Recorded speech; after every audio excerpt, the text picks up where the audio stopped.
Everyone, this is Aparna, your mathematics educator. आज पता है हम करने वाले हैं एक्सरसाइज 14.3 को बूम। तो बेसिकली कर क्या रही हूँ मैं, सारे क्वेश्चंस नहीं, एनसीईआरटी के ऑल्टरनेट क्वेश्चंस करा रही हूँ। तो यहाँ पर मैं ऑड नंबर्स कराऊंगी, तो आपको इवन नंबर होमवर्क में करने हैं। तो पहला क्वेश्चन आपकी स्क्रीन में, A survey conducted by an organization for the cause of illness and death among the women between 15 to 44 in years worldwide found the following figures, which is in percentage format। और आपको serial number में आपको सारे causes दे रखे हैं और female fertility rate दे रखा है। ठीक है, तो अब हम फटाफट से देख लेते हैं कि क्या क्या रीजंस है फीमेल फर्टिलिटी होने के और क्या उसका रेट है। तो रिप्रोडक्टिव हेल्थ कंडीशन दे रखा है 31.8, है ना।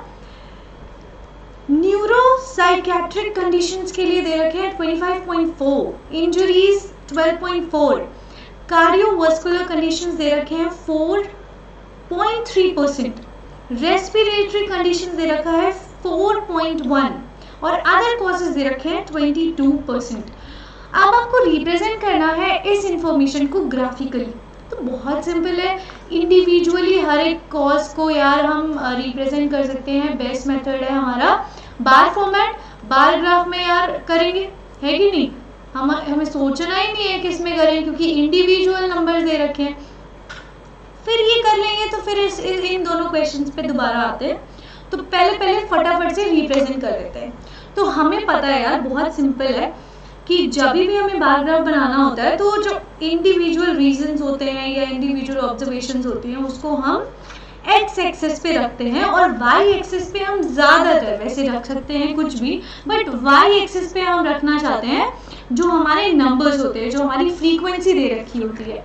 तो रिप्रोडक्टिव हेल्थ कंडीशंस की फ्रीक्वेंसी हमें दे रखी थी 31.8। तो ये देखो 5 का डिफरेंस ले रखा है, 5 का डिफरेंस ले रखा है हमने वाई एक्सिस पे। तो हमें पता है 31.8 है, तो मतलब समवेयर अराउंड 32 हो गया।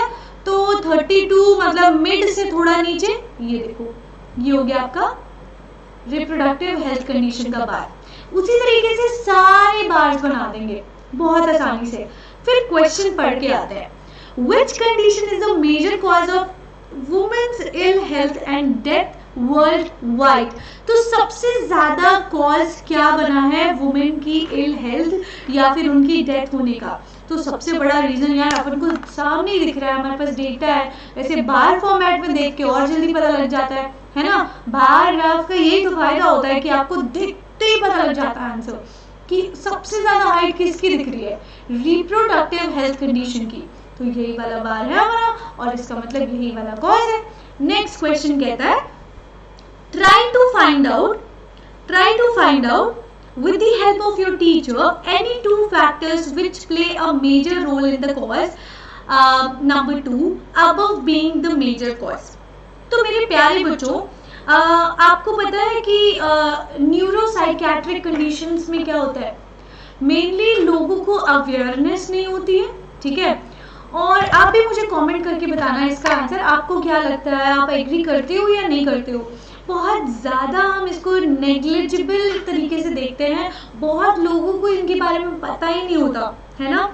जब अवेयरनेस ही नहीं होगी तो उसकी इलाज कैसे होगा, सही बात है। और दूसरा, चलो अवेयरनेस हो भी जाती है तो मेडिकल फैसिलिटीज भी नहीं है इतनी ज़्यादा, है ना। वर्ल्ड वाइड देखें, कुछ जगहों को छोड़ के वर्ल्ड में वर्ल्ड वाइड इतनी अच्छी मेडिकल फैसिलिटीज है ही नहीं, है कि नहीं। और भाई ऑब्वियसली अवेयरनेस की कैसे कराना चाहिए इलाज, ये तो है ना। तो आप भी बताना आपको क्या लगता है इसका आंसर क्या होना चाहिए। ठीक है, क्वेश्चन नंबर 3, मैंने कहा था मैं ऑड नंबर कराऊंगी। तो क्वेश्चन नंबर 3, क्वेश्चन नंबर 2 आपका होमवर्क है। तो क्वेश्चन नंबर 3 कहता है कि given below are the seats won by different political parties in the polling outcome of the state assembly election। political party ABCDEF, seats 1, number of frequency दे रखा है कि कितनी सीट किस पार्टी को वोट मिले हैं, बेसिकली कितने सीट वो जीते हैं। ठीक है, कितनी सीट उनकी हो चुकी है, कितनी सीट वो जीत चुके हैं। तो कहता है अपना बार ग्राफ बनाओ, सिंपल है। तो ABCDEF अपना एक्स एक्सिस पे रख देंगे और अपना वाई एक्सिस पे यार देखो हमारा मैक्सिमम नंबर जाता है 75। तो अपन यार 10-10 का डिफरेंस ले लेते हैं, क्योंकि 5-5 लेंगे तो बहुत लंबा चला जाएगा। तो हम 0, 10, 20, 30, 40, 50, 60, 70, 80 ले लेते हैं और फटाफट से अपना बार ग्राफ बन जाएगा। बार ग्राफ बन गया तो कहता है विच party one maximum number of seat. तो ऑब्वियसली बार में देखते ही पता लग रहा है यार सीट नंबर 8 तो भैया विजेता है, क्यों? उसका बार सबसे ऊंचा है हाइट में। अब आ जाओ क्वेश्चन नंबर 5 पे। क्वेश्चन नंबर 5 कहता है कि in the following table gives the life times of neon lamps. ठीक है, कुछ नियॉन लैम्प्स होते हैं उनका लाइफ टाइम दे रखा है। तो 300-400 आवर्स चलने के बाद 14 लैम्प्स खत्म। ठीक है, 400 से 500 घंटे चलने के बाद 56 एंड एज ऑन फोर्थ, ऐसा मतलब पूरा पूरा दे रखा है। रिप्रेजेंट करना है इसको हिस्टोग्राम में। ऑब्वियसली देखो कंटिन्यूअस डेटा है, मतलब ग्रुप में डेटा दे रखा है तुम्हें, तो ये क्या बनेगा? हिस्टोग्राम। और हिस्टोग्राम बनाने के पहले एक चीज चेक कर लेना बच्चों कि उनकी जो साइज है ना इंटरवल्स की, उनकी जो ग्रुप्स की साइज है वो सेम है।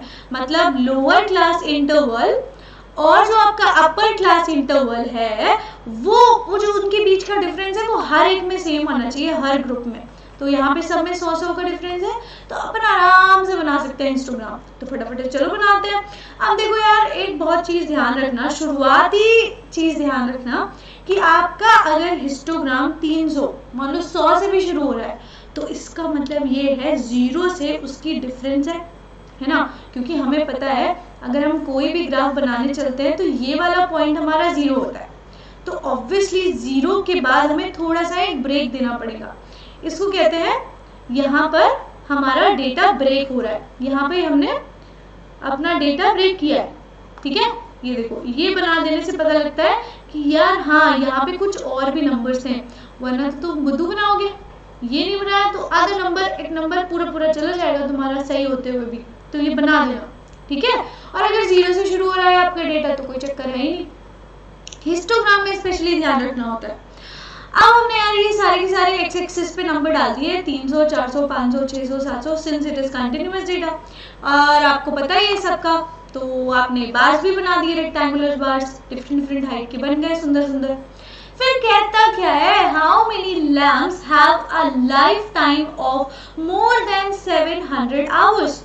कहते हैं 700 से ऊपर कितने लैंपों की लाइफ टाइम चलते हैं वो, मतलब कितने 700 से ऊपर घंटे कितने चल लेते हैं लैंप। तो 700 से 800 वाले काउंट होंगे, 800 से 900, 900 से 1000। और 700 इसलिए नहीं काउंट होगा ये वाला क्योंकि ये तो अपर क्लास लिमिट है, और अपर क्लास लिमिट तो यार इसमें काउंट ही नहीं होती क्योंकि हमेशा वो नेक्स्ट में काउंट होती है। याद रखते हो ना? देखो मुझे पता है तुम्हें पता है, लेकिन जिसे नहीं पता क्लिक नहीं हुआ इसलिए बता रही हूँ। तो 74 प्लस 64 प्लस 48 इन सबको जोड़ दो फटाफट से, इनको जोड़ दोगे तो तुम्हारा आंसर आ जाएगा। सो 74 प्लस ऑफ 64 प्लस ऑफ 48 अपना हो जाएगा ये 481, 184 आपका आंसर आ जाएगा। 184 आपका आंसर आ जाएगा। तो 184 ऐसे लैंप है जो बढ़िया चलते हैं। अब अगला क्वेश्चन है बड़ा धमाकेदार, धांसू क्वेश्चन बोलते हैं इन क्वेश्चंस को।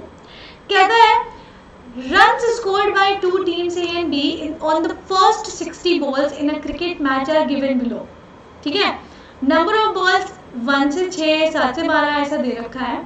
टीम ए दे रखा है, टीम बी, वो दोनों टीम का डेटा प्रोवाइडेड है तुमको। अब यार ध्यान से देखते हैं चलो इस डेटा को। हिस्टोग्राम बनेगा, अच्छा बनेगा, लेकिन यार इन ग्रुप्स की जरा देखो क्लास साइज सेम है क्या? सेम है क्या भाई? ये तो सेम है ही नहीं। तो हमें क्या निकालना पड़ेगा? क्लास मार्क निकालना पड़ेगा। क्लास मार्क मतलब क्या? मतलब एवरेज निकालना पड़ेगा इन दोनों का। Upper class limit plus lower class limit upon 2 करना पड़ेगा हर बार, तो अपना एक नया डेटा बनाया जाएगा। लेकिन उसके भी पहले हमें ये देखना पड़ेगा यार यहाँ पे तो ये जो इन्होंने डिस्ट्रीब्यूशन कर रखा है ना ये भी गलत है, ये भी गलत है। तो यार इसमें करोगे क्या बच्चों? मेरी बात सुनो, इन सबको ध्यान से देखो। इन सबको क्या करो, ध्यान से देखो इनके क्लास इंटरवल को कि ये कंटिन्यूअस तो है नहीं, यहाँ पे ये 6 है और फिर ये 7 है, तो ये कौन सा डेटा हुआ, डिसकंटिन्यूअस डेटा है ना। कंटिन्यूअस क्या होता है 1 to 5, 5 से 10, 10 से 15 ऐसे होता है कि यहाँ पे एंड होगा तो वो दूसरा यहीं से शुरू होगा, वो कंटिन्यूअस होता है। ये डिसकंटिन्यूअस है तो इसको पहले कन्वर्ट करना पड़ेगा कंटिन्यूअस में। क्यों भाई, हिस्टोग्राम बन ही नहीं सकता अदरवाइज। ठीक है, तो चलो फिर शुरू हो जाते हैं। अब हर एक में देखो डिफरेंस कितना आ रहा है, एक एक का डिफरेंस है। 6 के बाद 1 कम 7 आ गया है ना, 6 में 1 प्लस कर दोगे तो 7 आ जाएगा। हर एक में एक एक का डिफरेंस है, ध्यान से देखो एक एक का डिफरेंस आ रहा है।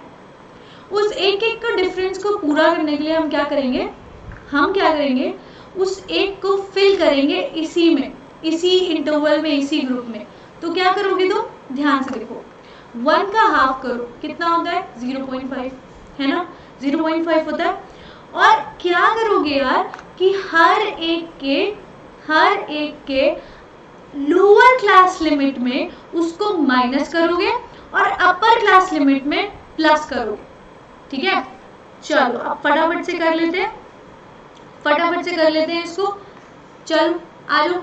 अब 1 में तुमने क्या किया, माइनस किया 0.5 तो क्या मिला 0.5, और 6 में प्लस किया 0.5 तो तुम्हें क्या मिलेगा बताओ 6.5। हेलो जी, हो गया। अब इधर 6.5, फिर इधर आ जाएगा आपका 12.5, फिर इधर आ जाएगा 18.5। इसमें ना सोचने का ही नहीं। अगर देखो भाई बच्चों, अगर 1 का डिफरेंस है तो नंबर चेंज ही नहीं हो रहा है, थोड़ा सा इतू से चेंज हो रहा है हाफ का, है ना। याद रखना इस चीजों को, वरना मुश्किल में आ जाओगे, है ना। तो हमने क्या किया, फटाफट से ये लिख दिया, ये नई टेबल बना दी। ये देखो किया ना वही काम, पूरा चेंज कर दिया। अब इसके बाद काम यहाँ खत्म नहीं होता, अब तुम्हारा काम शुरू होता है। कैसे, अब तुम्हें बनाना है मेरे प्यारे बच्चों को ये ग्राफ। अब कौन सा ग्राफ बनाना था, क्वेश्चन पढ़ा था हमने। आज जो तुम्हें क्वेश्चन के पास दोबारा ले चलती हूँ। Represent the data of both teams on the same graph bye frequency polygon. आपको इसको रिप्रेजेंट करना है फ्रीक्वेंसी पॉलीगॉन में। अब फ्रीक्वेंसी पॉलीगॉन कैसे बनाते हैं, वही सेम है यार। आज जो बताती हूँ फटाफट से, तुम्हें ध्यान से देखना।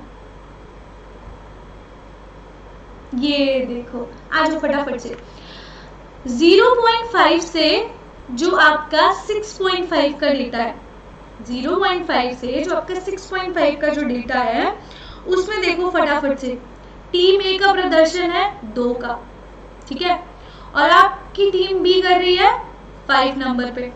तो ये देखो, बस पॉइंट लगाते चले जाओ पूरे का। और आपकी जो टीम ए है उसका है 6.5 से 12.5 के बीच में।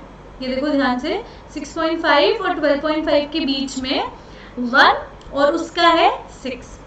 देख रहे हो ना, यस बच्चों, पूरा ऐसे ही ना मार्क करते चले जाओगे ग्राफ में। ग्राफ पेपर पे बनेगा बच्चों, ये ग्राफ पेपर पे ही बनेगा, कुछ नहीं करना आपने, सिर्फ हर एक चीज प्लॉट करते चले जाना है। और फिर प्लॉट करने के बाद क्या करोगे, ये डॉट पॉइंट्स को ज्वाइन कर देना। पहले टीम ए का करना, फिर टीम बी का करना। और चाहो तो 2 कलर यूज कर लेना, एक ब्लू और ब्लैक पेन तो अलाउड ही होता है, तो एक को ब्लू से कर देना, फिर दूसरे को ब्लैक से कर देना, ठीक है, ताकि थोड़ा डिफरेंशिएशन पता लग जाए।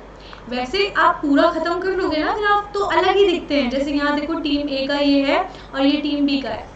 आप अलग कर दोगे ना तो प्रेजेंटेशन स्किल उसको कहते हैं, तो वो बढ़िया हो जाती है। आई होप समझ रहे हो मैं क्या कहना चाहती हूँ। अब क्वेश्चन नंबर 9 जो है बहुत इंपॉर्टेंट है। क्वेश्चन देखो क्या कहता है, 100 surnames were randomly picked up from a local telephone directory and a frequency distribution of the number of letters in the English alphabet in the surnames was found as follows।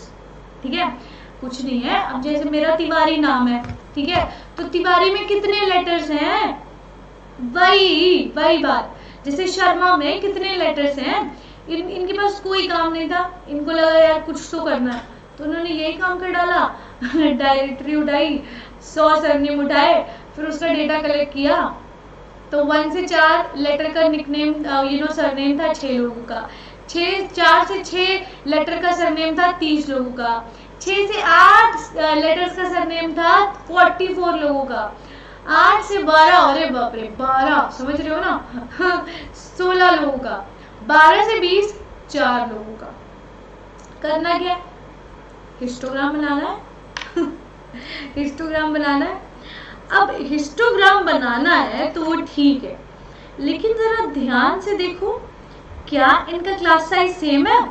देखो 1 से 4 3 लोगों का ले रहा है, ये 2 का ले रहा है, ये 2 का ले रहा है, ये 4 का ले रहा है, ये 8 का ग्रुप ले रहा है। अजीब हो गया ना। हिस्टोग्राम कहेगा अरे कर क्या रहे हो भाई, अरे अरे सब्र करो। तो बस यही है यार, यहाँ पर करना क्या होता है, इसके ऊपर वाला जो क्वेश्चन करोगे ना, क्वेश्चन नंबर 8 होमवर्क में, वो सेम डिट्टो यही है। आज समझ लो, बहुत आराम से समझाती हूँ, वरना ज्यादा लॉजिक के चक्कर में पढ़ोगे तो तकलीफ में आ जाओगे, इसलिए आज और आराम से पढ़ लोगे ना, सब समझ आ जाएगा तुम्हें। ध्यान से समझो, इसी टेबल में समझाती हूँ बड़ा करके इस टेबल को। ये तुम्हें पता है ऑलरेडी, इसको फ्रीक्वेंसी कहते हैं, नंबर ऑफ सरनेम्स को फ्रीक्वेंसी कहते हैं। अब यार ध्यान से देखो तुम मेरे प्यारे प्यारे बच्चों, विड्थ ऑफ द क्लास निकालना है, तो विड्थ क्या है? इनके बीच का डिफरेंस, इनके बीच का डिफरेंस कि यार चौड़ाई कितनी होगी, वो है आपकी विड्थ। चौड़ाई, वो जो आपकी बार्स की चौड़ाई होने वाली है वो कितनी होगी, समझ रहे हो? तो विड्थ ये है कि ग्रुप साइज कितना है। तो भाई पहले में तुम्हें मिल गया था, है ना, 3, फिर 2, फिर 2, फिर ये 4 का ग्रुप था और फिर ये 8 का ग्रुप था। तो ये हो जाती है आपकी चौड़ाई, मतलब विड्थ ऑफ द रेक्टेंगुलर बार। अरे भाई हाइट कैसे पता लगेगी, हाइट कैसे पता लगेगी? तो इसका फॉर्मूला बहुत सिंपल है। जो आपका हाइट का फॉर्मूला होता है ना, वो थोड़ा अलग है, सुन लो। पिछले वाला क्वेश्चन में भी वही अप्लाई करना। अगर तुम्हें फॉर्मूला आता है तो चैट बॉक्स में फटाफट से लिख दो, सॉरी कमेंट बॉक्स में, ठीक है। लेंथ ऑफ द रेक्टेंगल का फॉर्मूला कहता है फ्रीक्वेंसी जो भी गिवन है तुम्हें, है ना, जो भी फ्रीक्वेंसी तुम्हें गिवन है उसको डिवाइड कर दो तुम विड्थ से। किससे? जो भी उसकी विड्थ दे रखी है, ये देखो इनका साइज, चौड़ाई रेक्टेंगुलर बार की, उससे डिवाइड कर दो और मल्टीप्लाई कर दो फ्रीक्वेंसी के साथ जो आपकी स्मॉलेस्ट विड्थ दे रखी है आउट ऑफ ऑल। तो स्मॉलेस्ट कौन दिख रहा है? 3 2 2 4 8 में 2 या तो 2, ठीक है। हर बार यही करना पड़ेगा। तो पहली बार में क्या आएगा, देखो ध्यान से, 6 is the frequency, width is 3, multiply करना पड़ेगा 2 से, ठीक है। तो यहाँ 2 और इधर आ जाएगा हमारा 4। सेम वे में ये भी करोगे, 30 मल्टीप्लाइड बाई 2 अपॉन 2, ठीक है, ये आ जाएगा तुम्हारा 30। सेम ये भी वैसे ही करोगे, अपना 44 इंटू 2 अपॉन 2 कितना आ गया? 44। सेम इसी तरह से ये भी 16 इंटू 2 अपॉन 4, 8 आ गया। और ये इधर भी, ये भी कर लेंगे यार, इसको क्यों छोड़े। 4 into 2 upon 8 is equal to 1। तो फाइनल जो हाइट आएगी वो फटाफट से देख लेते हैं वो कितनी है। ये देखो, ये विड्थ थी, मतलब चौड़ाई कितनी होगी, और ये आपकी लेंथ निकल आई सबकी, आ गई सबकी लेंथ निकल के। अब क्या करना है यार, इसी बेसिस पे हिस्टोग्राम बना देना है, और कोई तरीका नहीं है बनाने का, ठीक है। तो आ जाओ फटाफट से तुम्हें बताती हूँ क्या करना है। उसी तरीके से यार same number of letters, frequency आपकी आ जाएगी एक्स एक्सिस पे, और जो आपके ये होते हैं ना, क्या नाम, सरनेम्स के जो पर 2 लेटर्स के अपने जो प्रोपोर्शंस दे रखे हैं, नंबर ऑफ सरनेम, सॉरी, वो क्या है, आ जाएगा तुम्हारा वाई एक्सिस पे, ठीक है। तो चलो फिर शुरू करते हैं, है ना। अपना साइज दे रखा है, मतलब विड्थ, चौड़ाई देखो, चौड़ाई मतलब ऐसे में चौड़ाई, मोटाई मतलब समझ रहे हो ना कितना मोटा बंदा, और लेंथ मतलब हाइट। 3 है तो 1 2 3, ठीक है, और ये अपना 4, वो दे रखा है तुम्हें 4 के करीब, है ना, 4 आ गया तो फटाफट से ये कर देंगे, ये बना देंगे इसका बार। अब देखो फिर क्या था, आपकी दे रखी है विड्थ 2, अरे एक सेकेंड, आपकी विड्थ दे रखी है 2 चौड़ाई, तो 1 2, ठीक है, 1 2 3 ये करने के बाद फिर 1 2, ये इसकी सेकंड वाले की, इसकी हाइट कितनी है 30, तो 30 के करीब इधर पहुंच जाएगा, ये देखो ये हो गई इसकी। फिर कहता है चौड़ाई है 2, तो 1 2, 44 इज द हाइट, ये देखो हाइट हो गई। फिर चौड़ाई मतलब विड्थ 4, 1 2 3 4, कितनी दे रखी है हाइट 8, ये देखो, ठीक है। फिर कहता है आपकी चौड़ाई है 8, 1 2 3 4 5 6 7 8, कितनी है 1, बस ऐसे बनाने होते हैं, बहुत सिंपल है बच्चों। मेरे पास यहाँ पर बार ग्राफ की सुविधा नहीं है, कॉपी में करोगे सब हो जाएगा, बहुत आसान है। अब क्या है, आप लोगों के लिए डाउट क्लियरिंग सेशन लाने का सोच रही हूँ, तो आप लोगों को ना इस वीडियो के डिस्क्रिप्शन में फॉर्म मिल जाएगा, उसको भर दो, फिर मैं तुम्हारा डाउट क्लियर कर दूंगी, एक एक करके सबके डाउट क्लियर कर दूंगी। स्टैटिस्टिक्स, लाइंस एंड सेगमेंट के डाउट, लाइंस एंड एंगल्स के डाउट लेने वाली हूँ मैं। तो बस बच्चों फटाफट से फोड़ना है एग्जाम हाफ ईयरली, जो भी डाउट हो भेज दो, ठीक है।